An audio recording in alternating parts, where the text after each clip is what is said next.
Le scorpion, tu peux lui faire confiance pour deux choses. T'aimer à la folie ou alors te faire regretter d'être né.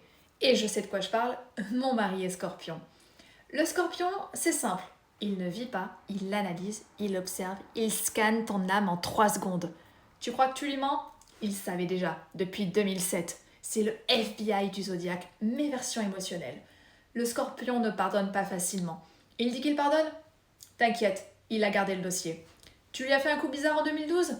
Ne t'inquiète pas, il s'en souvient parfaitement. C'est pas de la rancune en fait, c'est de la traçabilité karmique. Avec un scorpion, c'est tout ou rien.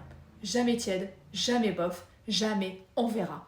C'est passion ou silence total, amour fusionnel ou disparition mystérieuse. Il ne fait pas semblant, il ressent tout et quand il aime en profondeur. Alors oui, le scorpion peut être un peu stratège, voire manipulateur, donc il ne va pas t'attaquer frontalement. Non, non, non, il va attendre, observer et placer la phrase, tu sais, celle qui fait mouche. C'est chirurgical. Mais bon, dis-toi que je vis ça avec quotidien et que je suis encore en vie. En réalité, le scorpion, c'est un signe d'eau, hyper sensible, hyper intuitif, hyper profond. Son côté piquant, c'est juste une protection, une méga carapace. Parce que oui, derrière cette carapace, il y a une loyauté incroyable, une intensité rare et une capacité d'aimer qu'on ne retrouve pas partout.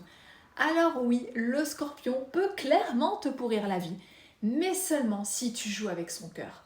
Dis-moi en commentaire, tu es scorpion ou peut-être que tu en as un dans ta vie? Et si tu veux que je fasse ton signe astrologique en version vérité un petit peu piquante, n'hésite pas à t'abonner.